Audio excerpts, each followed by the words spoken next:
কথায় আছে রাখে হরি তো মারে কে। আসলে ভগবান না চাইলে তুমি কখনো কিছুই করতে পারবে না। ভগবান যেটাই তোমার জীবনের জন্য রেখে দিয়েছে তুমি সেইটুকুই করতে পারবে, তার বাইরে তুমি কখনোই কিছু করতে পারবে না। Welcome back to my channel Tanmana lifestyle. কেমন আছো সবাই? আশা করি তোমরা সবাই অনেক ভালো আছো, আর আমি অনেক ভালো আছি। শুরুতেই বললাম রাখে হরি তো মারে কে। আসলে নবমীর দিন পুজোয় আমার যেতে অনেক দেরি হয়ে গিয়েছিল। আমি মনে করেছিলাম অঞ্জলি মনে হয় শেষ হয়ে গিয়েছে, কিন্তু মন্দিরে পৌঁছে আমি দেখতে পেলাম এখনও তো অঞ্জলি হয়নি। প্রথমে মায়ের বলি হবে। মায়ের বলি হবে মানে মায়ের উদ্দেশ্যে প্রথমে বলি দেওয়া হবে, তারপর হবে অঞ্জলি। এটা যদি ভগবান না চাইতো তাহলে কি আমি দেখতে পেতাম? মায়ের বলি দেখার সৌভাগ্য আমার হতো না। তাই আমি ভগবানের কাছে অনেক কৃতজ্ঞ যে ভগবান আমাকে এই বলি দেখার সুযোগ করে দিয়েছে। একই বাড়ি থেকে আমার মা, ঠাম্মা, বোনেদের সবারই আসার কথা ছিল, কিন্তু নানা কারণে অনেক দেরি হয়ে যাচ্ছে বলে আমি মাকে বললাম আমি আর ছোট চলে যাচ্ছি, তোমরা আসো।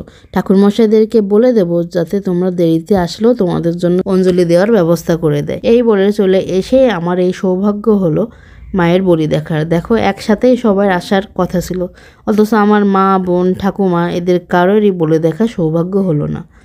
আমি অনেক ছোটবেলাতে মার মামার বাড়িতে গিয়ে বলি দেখেছিলাম। মার মামার বাড়িতে বাসন্তী পূজায় এখনো 108টা পাঠা বলি দিয়ে মায়ের পূজা করা হয়। এটা নাকি মায়ের স্বপ্ন আদেশ ছিল। ওখানে যখন মন্দির বানানো হওয়ার আগে তাদের বাড়ির যে চৌকিদার ছিল তাকে নাকি স্বপ্ন দেখিয়েছিল মা, বলেছিল এখানে আমার মন্দির করতে, তারপর যেন 108টা পাঠা বলি দিয়ে আমাকে পুজো করা হয়। মায়ের স্বপ্নাদেশের পর থেকে ওখানে মন্দির তৈরি করা হয়, তারপর থেকে ওখানে 108টা পাঠা বলি দিয়েই পুজো করা হয়। আমি ছোটবেলায় পাঠা বলিই দেখেছি। পাঠা বলির নিয়ম কানুন আলাদা, আর এখানে তো প্রথমে দেখলে আখ, কলা, তারপরে এটা চাল কুমড়া বলি দেওয়া হচ্ছে। এর অনেক তত্ত্ব কথা আছে যেটা আমি সম্পূর্ণ জানি না, আর যেটা জানি না সেটা সম্পর্কে কথা বলা আমার উচিত হবে না। যে সম্পর্কে আমার কোনো জ্ঞান নেই, অল্প জ্ঞান মানুষের ভিতরে দেয়াটা উচিত না। এজন্য এ সম্পর্কে আমি বিস্তারিত তোমাদেরকে বললাম না। আমি আমার দাদুর কাছ থেকে শুনে বা যারা বলি সম্পর্কে জানে তাদের কাছ থেকে শুনে আমি তোমাদেরকে পরবর্তীতে জানাবো। তাছাড়া তোমরা যারা জানো বলি সম্পর্কে তারা প্লিজ আমাকে জানিও। যাদের সত্যি বলি সম্পর্কে অনেক নলেজ আছে তারা সত্যি জানিও, কারণ আমি জানি না, এটা সম্পর্কে জানার আমার ইচ্ছা আছে। আর তোমরা কারা কারা নবমীর এই বলি দেখেছো সেটাও আমাকে জানাবে। তো দেখো, এবার ওই দাদাটা ওই চাল কুমড়োটাকে বলি দিয়ে দেবে।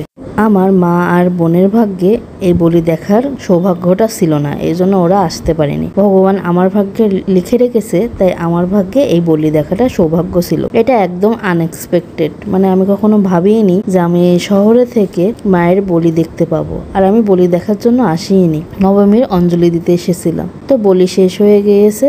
ও আরেকটা ইম্পর্টেন্ট জিনিস আজকে আছে।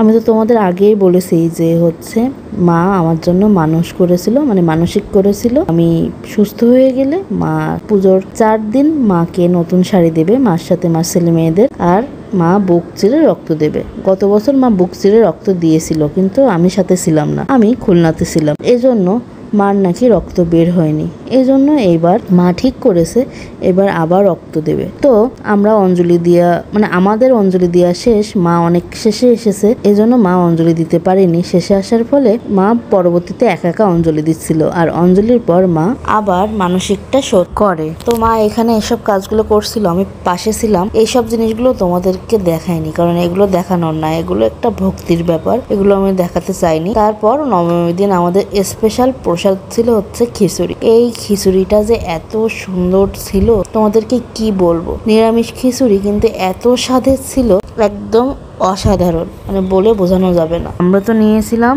আবার লোপার জন্য বাসায় নিয়ে গিয়েছিলাম। লোপা মানে আমার মেজো বোন কিন্তু আসে নাই, ওর জন্য আবার বাড়িতে নিয়ে গিয়েছিলাম। এই তো সকালে অঞ্জলি দেওয়া শেষ, বলি দেখা শেষ, এইবার নবমীর দিন বিকালে বেরোনোর পালা। আমরা সন্ধ্যায় বেরোয় গিয়েছিলাম। বুধাটায় নাকি ধানের প্রতিমা বানিয়েছিল, তাই আমরা সবাই মিলে বুধাটাতে চলে গেলাম ধানের প্রতিমা দেখার জন্য। ভাই রে ভাই, গেলাম তো গেলাম, কত দূর, মানে বুধাটা বাজার থেকে ভিতরে ঢুকতে হবে, ঢোকার পর কতটা রাস্তা যে হেঁটে হেঁটে যেতে হবে। দেখো কত লোকজন আসছে সবার হাতে আবার খিচুড়ি প্রসাদ। মানে এখানে যখন গিয়েছিলাম না, এখানেও খিচুড়ি প্রসাদ ছিল। আমরা তো এই জায়গাটা আগে কখনো আসিনি, তাই ভাবছিলাম কত দূর কিভাবে। লোকজন ছিল বলে একটু বাঁচা। অষ্টমীর দিন তো কোনো লোকই হয়নি, মানে বাইরে কেউ বের হয়নি বললেই চলে। নবমীর দিন একটু লোকজন ছিল, কিন্তু এত ভিতরে মানে তোমাদের কি বলবো যে কোনো লাইটই নাই। এ তো পূজার মণ্ডপের খানিকটা আগে লাইট দেয়া আছে, এই জন্য বুঝতে পারলাম যে এখানে পূজা হচ্ছে। কিন্তু দেখো এখান থেকেও কতটা দূর। তো এর আগে যে রাস্তায় না কোনো একটা রোড লাইটও ছিল না, বাইকের আলো, ফোনের টর্চ লাইট এসব দিয়েই চললাম আর কি। তো আমার ছোট বোনের তো এই পূজা মণ্ডপের থেকে এই যে মেলার দিকে নজর বেশি ছিল। আমি তোমাদের কাটসাট করে দেখাচ্ছি, তারপরও দেখো কতটা রাস্তা হাঁটতে হচ্ছে, তাহলে বুঝতে পারছো কতটা দূরে। আর এই দেখো মন্দিরের সামনে একটা পুকুর, সেই পুকুরের সামনে জলের ফোয়ারা দিয়ে দিয়েছে। আমাদের মতো আরো অনেকেই যাচ্ছিল পূজার মণ্ডপটা দেখতে, কারণ এটা এবছর হিটে ছিল বলতে এই ধানের প্রতিমা নিয়ে অনেক মানুষের মুখে মুখে কথা ছিল যে বুধাটাতে ধানের প্রতিমা হয়েছে। তাই আমরা দেখার জন্য এতটা দূরে গিয়েছিলাম। আমাদের বাড়ি থেকে বুধাটা অনেকটা রাস্তা, তারপরেও দেশের এই অবস্থা সেটা সত্ত্বেও আমরা রাতের বেলা গিয়েছিলাম। আর পূজা মণ্ডপের গেটটা এমন ভাবে সাজিয়েছিল যেন একটা বিয়ে বাড়ি। তো ঢুকেই প্রথমে রাধাকৃষ্ণ ছিল, রাধাকৃষ্ণকে আমরা প্রণাম করলাম। আর বিয়ে বাড়ি বললাম কেন জানো, ওই সাইডে না বর বউ বসার জন্য যে সোফাগুলো থাকে সেই সোফাগুলোও ছিল, আবার একটা সেলফি স্ট্যান্ডও রেখেছিল যেখানে সেলফি তোলা যায়। আর আমার কিন্তু মনটা অনেক খারাপ ছিল। আর এই হলো লোপা। মনটা খারাপ ছিল অধিকাংশ আমার বরের জন্যই। অষ্টমীর দিন তো লোপা একদম সাজিনি, মনে হচ্ছিল ঘর থেকে বের হয়ে চলে গিয়েছিল, কোনো ড্রেস আপ করেনি। নবমীর দিন বললাম তুই এবার সাজগোজ কর, ভালো একটা ড্রেস পর। তারপর লোপা সুন্দর এই ড্রেসটা পরলো, মেরুন কালারের, আর সুন্দর সেজেছিল। এই ড্রেস এই লোপাকে অনেক সুন্দর দেখাচ্ছিল। আর এই সেই বিখ্যাত ধানের প্রতিমা, পুরো প্রতিমার গায়ে ধান লাগানো ছিল।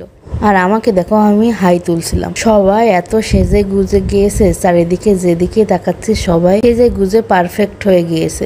আর আমাকে দেখো, আমার যখন মন খারাপ হয় বা কারোর উপর খুব বেশি অভিমান হয় তখন আমি সাজিগুজি না, মানে যেমনই থাকি, আমার মনের বিরুদ্ধে কোনো কিছু করলে আমি না মানে সিম্পল হয়ে বের হয়ে যায়। সবার মধ্যে সিম্পল থাকি, কোনো সাজগোজ করি না। আমি এমনিতেই সাজি না, কেউ কখনো বলতে পারবে না যে আমি সাজগোজ করি। কখনো কোনো অনুষ্ঠান হলে বা কোনো পার্বণে মাঝে মাঝে একটু সাজি। আর পূজাতে তো সবাই সাজে, কিন্তু আমি কেন জানি না ওই দিন অনেক মন খারাপ ছিল, বেশিরভাগ আমার পতিদেবের জন্য। কারণ পূজাতে তো আমি বাপের বাড়িতেই ছিলাম। সবাই নবমীর দিন নিজের হাজবেন্ডের সাথে বের হয়েছিল, হাজবেন্ডকে সাথে নিয়ে ঘুরে বেড়াচ্ছিল।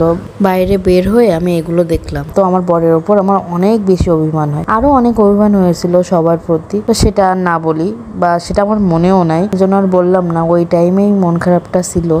আর এই মন্দিরটা না অনেক বড় এরিয়া জুড়ে। প্রথম যে আমরা পুকুর পাড় দিয়ে আসলাম, সেই পুকুর পাড় তো ওই পাশে, আর আমরা আছি পুকুর পাড়ের এই পাশে। আর ওই যে গেট, ওই গেটে হচ্ছে পূজা, আর এই সাইডটা হচ্ছে মা কালীর মন্দির। এখানে রান্নাও হচ্ছে, খিচুড়ি রান্না হচ্ছে না, প্রসাদগুলো এই পাশে রান্না হচ্ছে। আর এই পাশে হচ্ছে কালী মায়ের মন্দির। দেখো আমরা পুকুরের এই সাইডে, আর আমরা গিয়েছিলাম পুকুরের ওই রাস্তা দিয়ে। আবার আমরা বের হয়ে যাব, মানে এই রাস্তা দিয়েই বের হয়ে যাব। জায়গাটা একটু অসপাড়া গায়ের মতো, কোনো ভ্যান রিক্সাও পাওয়া যায় না। তো এই তো এরা এদিকে খিচুড়ি খেয়ে চলে এসেছে। আর তিশা আমার সাথে কি যুক্তি করছিল সেটা বুঝলাম না। তো আমি এই যাচ্ছি, না এতটা মন খারাপ নিয়ে বের হলে আমার নিজের কাছে খারাপ লাগা উচিত যে সবাই যেখানে সেজে গুজে এসেছে সেখানে আমি কোনো সাজগোজ না। কিন্তু আমি এমনই, মন খারাপ হলে আমি এমনই থাকি, কিচ্ছু করার নেই। নিজেকে তো চেঞ্জ করা যায় না, মানে নেচার তো আর চেঞ্জ করা যায় না, অনেক কিছুই পাল্টানো যায়, বাট মানুষের নেচার যার যেমন তেমনই থাকে।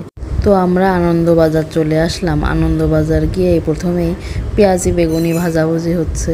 তো ভাজা চপ তো আমি কিনবই, কিন্তু প্রথমেই ঢুকে ভাবলাম কি খাওয়া যায়। এগুলো দেখছিলাম কি কি আছে এখানে অপশন খাওয়ার মতো। তারপর আমরা সামনের দিকে এগোতে গেলাম, দেখি পাপড় ভাজা আছে। তারপরে এরা সবাই দেখছিল কোন স্টলে যাওয়া যায়। এই চিন্তা করতে করতে আমরা সামনে এই ঝালমুড়ি মামার স্টলে চলে গেলাম। ঝালমুড়ি এখানে এসে দেখলাম এই ঝালমুড়ি মামাটা অনেক বিজি। ওনাকে এত বললাম যে আমাদের ঝালমুড়ি দেন, কিন্তু উনি আমাদের কথা শুনলেনই না। তারপরে আমি ওইদিকে তাকিয়ে দেখলাম যে এখানকার থেকে ওইখানে ঝালমুড়িতে অনেক অপশান আছে, মানে অনেক কিছু সাজিয়ে রেখেছে ঝালমুড়ি করার জন্য। তাই ভাবলাম যাই ওইখানেই যাই। এখানে দেখো থালায় করে কত পেঁয়াজ, শসা, টমেটো এগুলো সুন্দর করে সাজিয়ে রেখেছে। এই দেখে আমি এই মামাটার কাছে ঝালমুড়ি বানাতে বললাম, আসলাম আর কি ঝালমুড়ি খাওয়ার জন্য। ওনাকে আমি বলেছিলাম যে ঝাল একটু বেশি করে দেবেন, কিন্তু উনি যেটা করেছিল সেটা আর বলার ভাষা নেই। আমি ওনাকে বলেছিলাম যে ঝাল বেশি মানে কাঁচা ঝাল বেশি করে দিবেন, সেটা আমি স্পষ্ট খুলে বলিনি, আমি শুধু বলেছিলাম ঝাল বেশি দেবেন। উনি এই এতগুলো মশলা বেশ পরিমাণ মতোই দিচ্ছিলেন। আমি ক্যামেরা করতে করতে তাকিয়ে দেখি উনি 1 চামচ ঝালের গুঁড়ো দিয়ে আমাদেরকে ঝালমুড়ি মাখিয়ে দিচ্ছেন। তখন আমার আর বলার কিছুই নেই, কারণ অলরেডি ওনার 1 চামচ ঝালের গুঁড়ো দেওয়া হয়ে গিয়েছে। তারপর নিচে তাকিয়ে দেখি যে কাঁচা ঝালও কিন্তু কাটা আছে, কিন্তু কাঁচা ঝাল খুব বেশি একটা দেয়নি। যদিও আমাদের প্রবলেম নেই, কারণ আমরা অনেক বেশি ঝাল খাই, কিন্তু আমাদের সাথে তৃষা ছিল। তৃষা একটুও ঝাল খেতে পারে না, আর এতগুলো ঝালের গুঁড়ো খাওয়া আসলে স্বাস্থ্যকর না। কাঁচা ঝাল অনেক খাওয়া অনেক স্বাস্থ্যকর, শুকনো ঝাল গুঁড়ো খাওয়া একটু স্বাস্থ্যকর না। যদিও আমাদের কিছু হবে না, আর উনি মাখিয়ে ফেলেছেন, কারণ আমি যদি ওনাকে বলতাম যে এটা আমরা খাবো না তাহলে ওনার অনেক লস হয়ে যেত। এই জন্য আমি আর কিছু বলিনি, শুধু আমি বলেছিলাম এই আপনি এতগুলো কাঁচা ঝালের বদলে শুকনো ঝাল দিলেন, কিন্তু করার কিছু নেই, যেহেতু আমাদের অর্ডার দেওয়া হয়ে গেছিল আর ওনার এতগুলো মাল মশলা নষ্ট হয়ে যাবে, সেজন্য আমি আর কিছু বলিনি।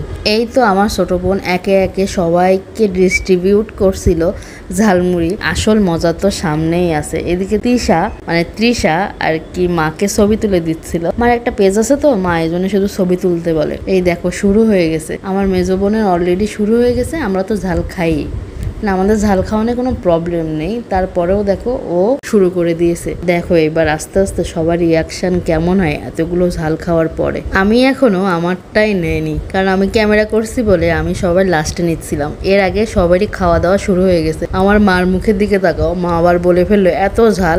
মার আজকের লুকটা একটু ভালো হয়নি, কারণ মা নিজে নিজে সেজছে, মা একটু সাজতে পারেনি। বাট ওয়েট তৃষার এক্সপ্রেশনটা একটু দেখো তোমরা, ঝালেও কি এক্সপ্রেশন দিচ্ছিল। এত ঝালের মধ্যে ও আমাকে কিন্তু ওপরের চাঁদটা দেখাচ্ছিল। তো যেটা বলছিলাম, অষ্টমীর দিন মাকে না তৃষা সাজিয়ে দিয়েছিল। মা সারা জীবনই তার ক্যারিয়ার নিয়ে ফোকাস ছিল, এজন্য সাজগোজটা তেমন বেশি করে পারে না। এদেরকে দেখো, এদের যা অবস্থা হয়েছিল সেটা বলার মতো না। এই তো এত ঝাল খাওয়ার পরেও আমি আবার চলে আসলাম বেগুনি আর পেঁয়াজি কিনতে। আমি এদিকে বেগুনি আর পেঁয়াজি কিনছিলাম, আর ওরা দৌড় মেরে আইসক্রিম খেতে গিয়েছিল। এত ঝাল খাওয়ার পর ওদের পক্ষে আর দাঁড়ানোটা সম্ভব হয়নি, দৌড়ে গিয়ে আইসক্রিম খেতে বসে গেল। কিন্তু আমার তো ঝাল খাওয়া অভ্যাস আছে, ঝাল খেতে আমি খুব ভালোবাসি, তাই আমি দাঁড়িয়ে দাঁড়িয়ে এইগুলো কিনছিলাম। আর জানো, আমরা এখান থেকে হাঁটতে তো অনেক সময় লাগে, এত অন্ধকার ছিল। আমি বেসিক্যালি এগুলো রাস্তাতে যাওয়ার সময় খাবো বলে কিনেছিলাম, কিন্তু অন্ধকারের কারণে ভয়তে আর খাইনি, বুঝলে। এসব ভেবে আমরা খাইনি। যখনই আমরা ইজি বাইক পেয়েছিলাম তখনই আমরা ইজি বাইকের মধ্যে বসে এগুলো খেয়ে নিয়েছিলাম। আমি অল্প করেই নিয়েছিলাম, কারণ আমরা এত বেশি খাওয়া দাওয়া করেছিলাম, তার উপরে তো এত ঝাল দিয়ে মাখা ঝালমুড়ি খেয়েছিলাম, তার উপর যদি আমি বেশি ভাজা চপ খেতাম আমরা, তাহলে তো খবরই ছিল। আর এদিকে এরা আইসক্রিম খাচ্ছিল। দেখো এখানে যে একটু কোনো ভালো আইসক্রিম খাবো সেটাও ছিল না, এই আইসক্রিম গুলোই ছিল। কোনো ব্যাপার না, ঝাল লাগলে এই আইসক্রিম গুলোই বেস্ট। আর ওই যে দেখো আমার মা মিষ্টি বিক্রেতা মামার সাথে কথা বলছিল আর জিলাপি কিনছিল। যেহেতু ওইখানকার ওই রকম মিষ্টি আমরা খাবো না, তাই মাকে বললাম যে তুমি জিলাপিই কেনো। আমি ভাই মিষ্টির ক্ষেত্রে অনেক চুজি, আমি সব জায়গার মিষ্টি খাই না। আর দই নিয়ে তো আমার 1000 রকমের বাহানা আছে। দই আমার কিছু লিমিটেড দোকান ছাড়া আমি দই খাই না, সে বিয়ে বাড়িতে গিয়েও খাই না, আর কোনো অনুষ্ঠান বাড়িতে যেও খায় না। মা তো এগুলো জানে, তাই মাকে বললাম ফাও এই চমচম ওগুলো কিনো না, কেউ খাবে না, ফালতু ওয়েস্ট হবে। তারপর আমরা চলে আসলাম, তোমাদের তো দেখালাম নবমীর দিন অনেক ভিড়। এবারে আমরা নারকেলতলাতে যাচ্ছিলাম। দেখো নারকেলতলার কেমন লাইটিং করেছে। এবছর না তেমন কোনো জাঁকজমক করে পূজাই হয়নি। বিগত বছরগুলো এই জায়গাগুলো এত সুন্দর করে সাজাতো, এত সুন্দর অনুষ্ঠান করতো, তেমন কিছুই হয়নি। এই কয়েকটা হাতে গোনার দোকান, মায়ের প্রতিমা, এইবার না বিশেষ করে প্যান্ডেলই কেউ ভালো করে বানায়নি, প্যান্ডেলটা নামমাত্রই বানিয়ে রেখে দিয়েছিল, এই আর কি। এই হচ্ছে নারকেলতলার মায়ের প্রতিমা। আমরা সবাই এসে প্রণাম করলাম, তারপরে এখানে দাঁড়িয়ে বেশ কিছুটা ছবিও তুললাম। তো নবমীর পূজা, খানিকটা মন খারাপ, খানিকটা ঘোরাঘুরি, সব কিছু মিলে নবমীর পূজাটা শেষ হয়ে গেল। তারপর মনটাও খারাপ হয়ে গেল। এমনিতে মন খারাপ ছিল, আবারও মন খারাপ হলো, কারণ আজই শেষ দিন। কালকে সকালবেলা উঠে যাত্রা মঙ্গল, তারপর আবার 1 বছরের অপেক্ষা কখন মা আসবে। কাল মার বিদায় বেলা, কাল মা চলে যাবে কৈলাসে বাবার কাছে। বাবা তো অপেক্ষা করে আছে মার জন্য।